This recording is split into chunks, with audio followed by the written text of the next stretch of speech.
Assalamualaikum dan salam sejahtera. Anda sedang menonton rakaman khas analisis awani sebenarnya dengan forum yang begitu penting sekali yang berlangsung di peringkat dunia ini yang berlangsung di Kuala Lumpur, iaitu Forum Inovasi Kuala Lumpur 2013, World Innovation Forum Kuala Lumpur 2013, dan saya ingin mengalu-alukan kedatangan dua tetamu yang cukup penting untuk kita membincangkan isu ini, terutamanya di rantau Asia Tenggara, kerana ada topik khas yang didedikasikan dalam forum ini kepada kebangkitan Asia dalam bidang inovasi dan juga ekonomi. Sebelum itu, terima kasih Haji Nazri menemani saya pada hari ini, dan saya ingin mengalu-alukan kedatangan Bapak Teguh Raharjo, penasihat kanan kepada Menteri Penyelidikan dan Teknologi untuk Teknologi Pertahanan dan Keselamatan Indonesia.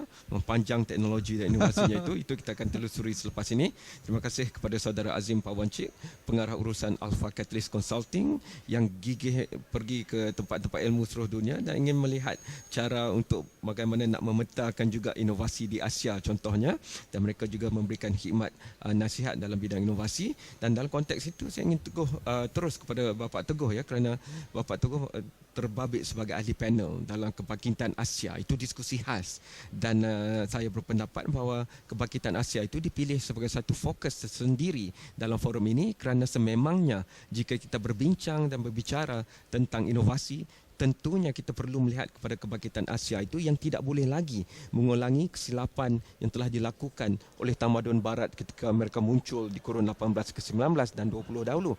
Walau bagaimanapun tidak semudah itu untuk kita memisahkan di antara apa yang berlaku di barat, kerana banyak teknologi barat, cara barat, amalan barat, malah pengurusan barat itu kita ambil untuk diadaptasi dalam negara-negara membangun seperti Malaysia dan Indonesia.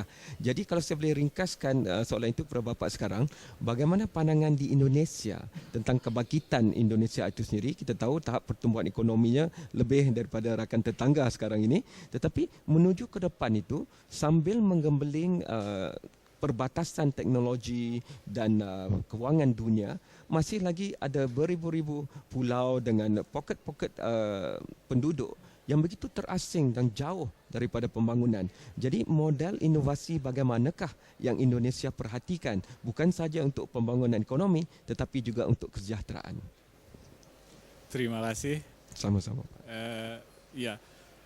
Tadi kita berbicara tentang bagaimana kebangkitan Asia itu bisa kita maintain untuk kedepannya, sehingga kita di negara-negara Asia ini bisa menjadi leader di dunia. Nah, berbicara tentang Indonesia, jadi saat ini Indonesia mempunyai suatu kebijakan yang sangat-sangat ambisius. Yang kita bilang itu dengan kebijakan Master Plan Percepatan Pertumbuhan Indonesia. Jadi Indonesia ingin dalam waktu tidak begitu lama, 2025, itu menjadi negara ke-10 terbesar di bidang ekonomi. Sekarang ini Indonesia berada di urutan ke-16 dari in term of the GDP. Dan pada saat itu diharapkan GDP per kapitanya bisa mencapai 15.000. Saat ini kita sudah di sekitar 3.900. Jadi masih di bawah Malaysia. Malaysia masih unggul dalam hal GDP. Tapi dalam GDP per kapita, dalam hal GDP Indonesia lebih besar daripada Malaysia. Karena jumlah penduduk kita yang terlalu banyak. Nah, yang kedua, kita juga mempunyai target di tahun 2045 nanti. Itu GDP per kapitanya bisa mencapai 40 sampai 45 ribu. Ini suatu hal yang boleh dikatakan sangat ambisius, karena membangun Indonesia itu tidak seperti membangun negara-negara lain yang masih daratannya satu gitu. Karena Indonesia punya 17.500 pulau. Kepulauan, sehingga untuk membangun keseluruhan Indonesia itu diperlukan investasi yang luar biasa, terutama di bidang infrastruktur. Jadi pendekatannya kami adalah infrastruktur yang salah satunya. Jadi ada 3 strategi utama. Strategi yang pertama adalah menciptakan daerah-daerah pertumbuhan ekonomi. Economic growth, ada 6 koridor ekonomi kita katakan. Jadi di pulau-pulau besar pulau di Sumatera satu koridor, Ya. di Jawa satu koridor, Kalimantan satu koridor, kemudian di Sulawesi Okey. itu satu koridor, di Irian satu koridor. Oke. Nah, yang kedua adalah dengan mempercepat terlaksananya infrastruktur yang menghubungkan pulau-pulau tersebut. Jadi sebagai contoh saat ini pertumbuhan dari bisnis di bidang angkutan udara Okey. itu paling tinggi di dunia. Connectivity ya.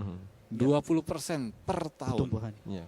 Jadi kalau sekarang datang ke airport di Indonesia itu seperti terminal bis. Sebab tu Datuk Tony Fernandez pun berhijrah ke sana. Bapak, untuk melihat itu juga, bagaimana Indonesia melihat kalau untuk menentukan pertumbuhan yang stabil, yang mapan sepanjang tahun, Indonesia juga terdedah dengan perubahan lanskap ekonomi dunia. Jika ekonomi dunia jatuh ataupun perlahan, Indonesia juga akan terlibat secara tidak langsung dan juga secara langsung. Jadi untuk memastikan ataupun distribusi infrastruktur itu dapat diagihkan ke seluruh wilayah koridor yang diutarakan oleh Bapak tadi, untuk memastikan pastinya memerlukan pelaburan yang besar. Bagaimana Indonesia untuk mendapatkan pelaburan itu? Ya, nah inilah yang menariknya karena strategi yang ketiga dikaitkan dengan ilmu pengetahuan dan teknologi. Okey. Jadi di sini human capitalnya yang kita siapkan untuk membangun. Jadi dulu ada satu ya mantan presiden kami yang pertama, Presiden Soekarno, itu mempunyai satu pemikiran yang sangat baik. Ya.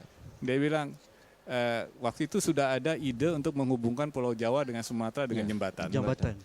Dia bilang saya tidak akan bangun ini kalau SDM saya tidak mampu membangun dengan tenaga sendiri.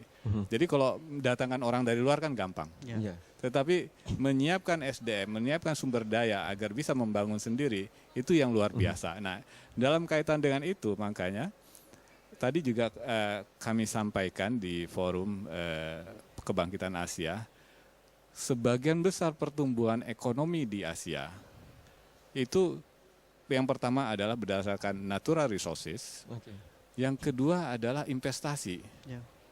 foreign direct Investment. Dan yang ketiga, negara-negara Asia itu merupakan bagian dari value chains, mata rantai Ya. perdagangan global. Akibatnya kalau terjadi sesuatu di luar, Okey. maka Betul. di dalam akan terpengaruh. Nah, yang kita harapkan adalah kita mampu membangun kemampuan sendiri, dan yang kedua adalah kita optimalkan pasar domestik. Okey. Bapak, saya perlu pergi rehat yang pertama, tapi apabila kembali saya nak bawa masuk Pak Azim juga dalam diskusi ini, kerana kita perlu melihat nilai-nilai yang kita sudah pun ada. Kerana kalau kita hanya mengambil model inovasi barat, maka kita melihat hutan di Kalimantan itu sebagai penghalang, bukannya sebagai suatu sumber. Lebih banyak kita lihat pada mungkin arang batu daripada orang hutannya itu. Jadi dalam konteks itu juga, ada cadangan baru-baru ini di Indonesia, kenapa tak dipindahkan saja pusat pentadbiran ke Kalimantan, misalnya betapa panasnya pembangunan Jakarta. Kalimantan itu. Ya. Dan saya juga berpendapat, kenapa harus Pulau Borneo itu terbagi kepada negara berbeza dalam bentuk idea pembangunan. Mungkin lebih lestari dan harmoni jika Malaysia, Indonesia, Brunei duduk satu meja dan berbincang tentang Pulau Borneo misalnya. Idea-idea baru apakah yang harus dilihat, itu saya nak masukkan Saudara Azim selepas ini. Kerana kalau Indonesia, Malaysia, Singapura, rantaian dunia itu kita ketahui, tetapi rantaian Asia Tenggara itu mungkin perlu kita perkukuhkan, dan kita tidak hanya boleh memperkukuhkan dengan hanya berbincang perubahan sedikit demi sedikit, tetapi pembukaan idea yang lebih besar itu, bagaimana kita boleh bergabung dan berbincang, itu kita akan bincangkan selepas ini.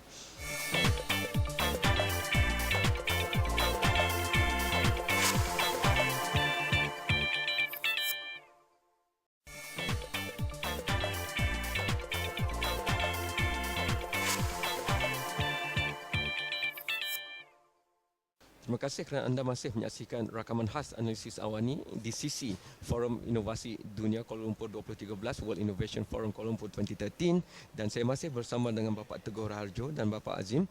Tadi Bapak Teguh telah pun memberikan beberapa cerapan terhadap kebangkitan Indonesia, kerana kebangkitan Asia memerlukan kebangkitan Indonesia yang lestari.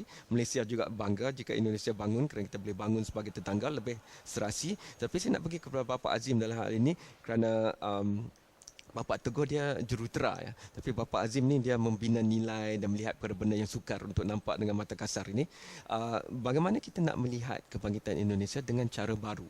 Kerana kalau tidak kita masih lagi berbicara dan bergaduh tentang perkara kecil. Tapi kalau kita boleh petakan dan kita cerapkan perkara nilai inovasi, mungkin saya rasa banyak yang ada serasi di antara seantero Asia Tenggara ini. Batik tidak semestinya hanya milik satu negara, tetapi ada nilai yang ditambah oleh Malaysia sedikit berbeza, Indonesia sedikit berbeza misalnya. Jadi bagaimana kita nak petakan itu? Kerana kalau tidak, kita hanya akan lebih mengimport teknologi dan inovasi asing dan kita akan mengulangi perkara-perkara yang tidak sepatutnya. Kamaru, pada pendapat saya sekarang inovasi itu kita kena tengok balik definisi dia yang utama.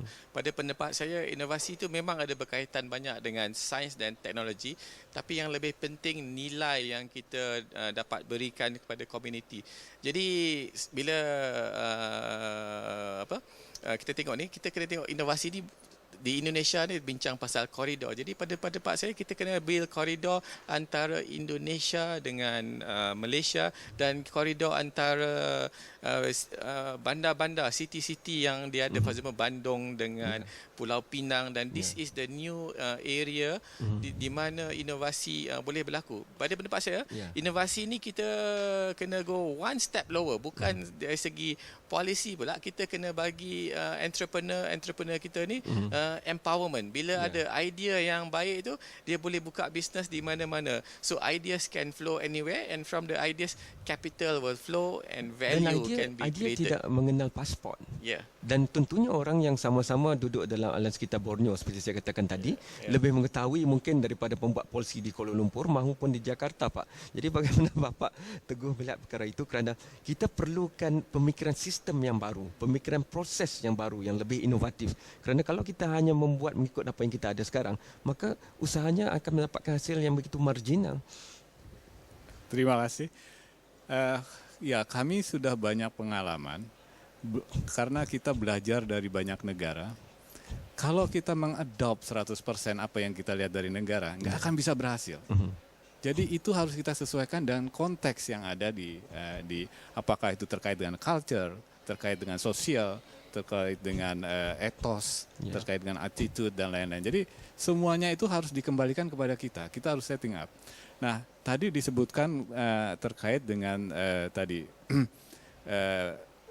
batas negara di dalam era globalisasi ini udah jadi nggak jelas lagi. Borderless. Jadi borderless. Jadi secara politik kita punya perbedaan. Ada pemerintah satu, pemerintah lain. Tetapi secara geografis, secara common relation values, dan lain-lainnya, kita ini sudah tidak ada bedanya sama sekali. Kadang-kadang saya nggak bisa ngebedakan. Banyak orang di Jakarta, saya kirain orang Jakarta, ternyata orang Malaysia gitu. Pelancong ya? Pelancong, dan juga demikian di Malaysia dan lain-lain. Jadi orang sekarang dengan tahun depan kita sudah benar-benar menjadi terintegrasi gitu ya. Sudah tidak perlu lagi visa, sudah tidak perlu. Jadi mau pergi pulang kapan saja dan lain-lain. Teman-teman saya sering berangkat pagi, pulang siang dan lain-lain. Itu demikian mudahnya, tidak seperti dulu.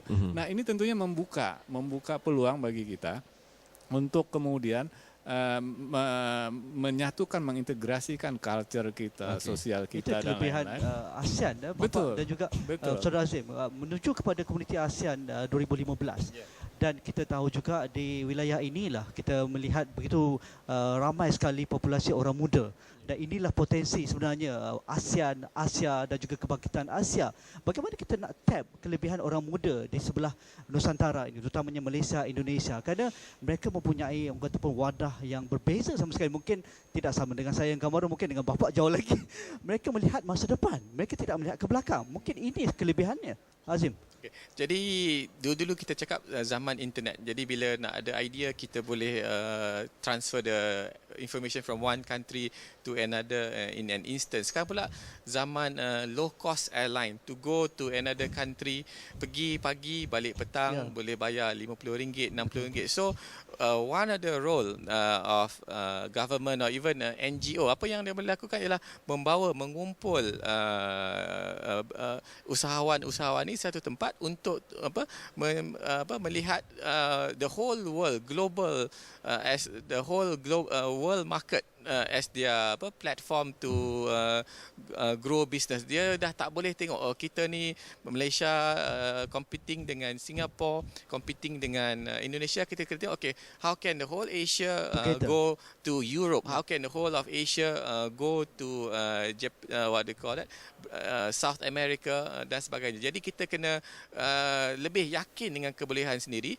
This is where saya nampak internet ni penting, sebab saya nampak confidence dari segi social media coming up with musical production, music video. Jadi kita tak payah tengok benda-benda yang high end. Kita boleh tengok entertainment. Contoh dia, bila ada new game keluar, I cannot remember what game came out, dia punya revenue sampai more than $1 billion overnight. Jadi kita kena tengok new industry which is specific to the Asian culture, because Western culture want something fresh and we are in that position. Itu nak saya memajukan soalan seterusnya itu sebelum kita rehat.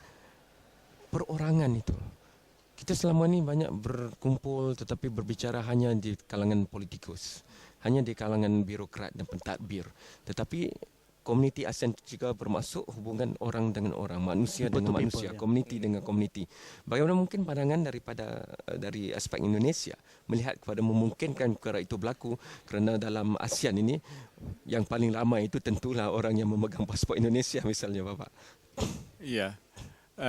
Sekarang ini semuanya sudah dengan era yang terbuka, semuanya berjalan secara alami, di mana yang paling penting itu adalah keterlibatan pemerintah atau intervensi pemerintah itu sedikit mungkin.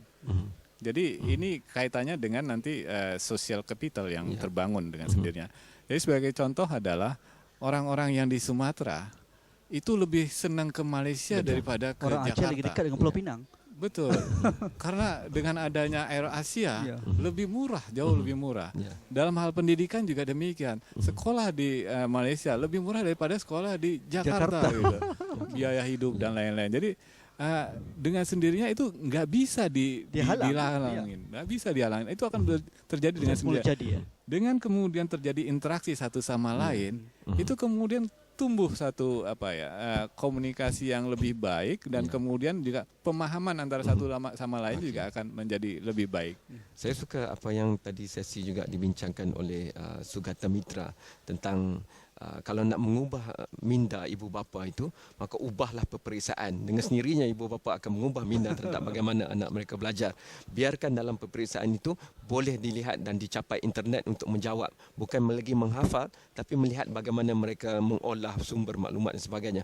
Dalam konteks itu, mungkin kita di rantau Asia Tenggara perlu memikirkan satu atau dua projek yang boleh memberikan inspirasi pada seluruh ASEAN itu. Contohnya kalau nak dibina jabatan dari Pulau Jawa ke Sumatera, bina jugalah jabatan dari Dumai pergi ke tempat Haji Nazri di Melaka ini kelahirannya. Atau mungkin juga kita boleh melihat gagasan baru seperti dalam budaya dan filem bersama dan sebagainya. Kerana tanpa capaian ini, maka tidak ada perkara yang boleh memberi inspirasi dan mereka yang boleh menjadi idola, role model pada generasi Y di Indonesia, di Malaysia, malah di Singapura, Thailand dan sebagainya. Itu kita bincangkan selepas ini. Saya nak meminta bagaimana seorang pemegang ijazah sarjana dalam kejuruteraan, tapi boleh saya nak melihat nilai perorangan itu dibangkitkan keluar, kerana saya rasa ada banyak yang kita tidak lihat. Contohnya kemahiran buruh di Malaysia ni, kalau pekerja Indonesia itu sudah generasi kedua. Dulu mereka datang tanpa kemahiran, sekarang mereka yang menjadi orang kepercayaan bagi peniaga-peniaga di Malaysia untuk menjalankan projek dan sebagainya, dan nilai kos untuk mereka lebih tinggi berbanding buruh lain. Jadi itu mungkin tidak digarapi sistem formal, tapi nampak dalam sistem kebudayaan masyarakat. Itu kita bincangkan selepas ini.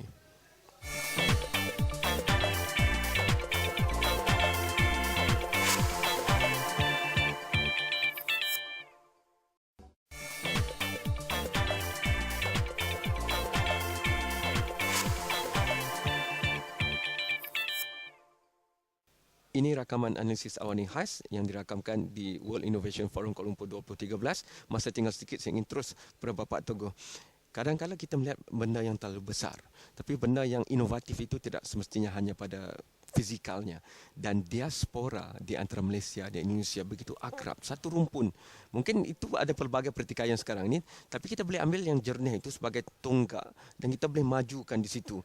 Pengguna bahasa Malaysia atau bahasa Melayu, bahasa Indonesia itu sudah berjuta-juta orang dan itu boleh menjadi satu produk sendiri misalnya. Bagaimana Bapak melihat perkara itu, kerana mungkin terlalu banyak fokus untuk pembangunan fizikal?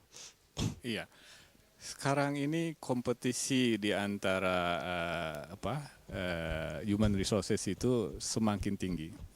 Jadi kemudian sampai pada satu tahapan ijazah itu sudah tidak dilihat lagi. Tapi yang dilihat adalah kemampuan.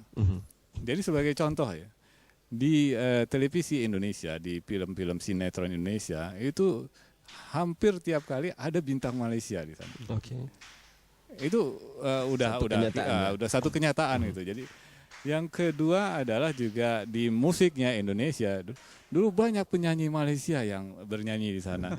Dan semua masyarakat Indonesia menerima itu semua karena dari sisi lagunya, dari sisi cara pembawaannya, semuanya juga kita nggak berbeda gitu. Nah, mulai dari sini makanya itu bisa kita kembangkan lebih lanjut, bahwasanya yang paling dipentingkan dari sumber daya yang kita butuhkan adalah kompetensi yang mereka punyai. Jadi ijazah itu hanya sebagai satu tanda bahwa mereka pernah melakukan pendidikan, tetapi kompetensi itu adalah yang utama. Saudara Azim, bagaimana sistem dan ekosistem itu dapat memanfaatkan perkara itu, kerana 500 tahun lebih dahulu semuanya di rantau Asia Tenggara ini pelaut yang pergi ke mana saja, tidak ada batasan. Pelabuhan mana yang memberikan nilai terbaik, ke situlah mereka pergi, Pulau Jawa ke Aceh ke Melaka.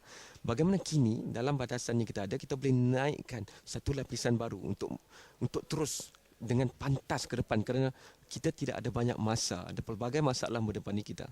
Kita kena ada role model. Contoh dia, role model yang paling jelas saya nampak ni adalah animasi. Contoh dia Upin dan Ipin dan juga Boboiboy.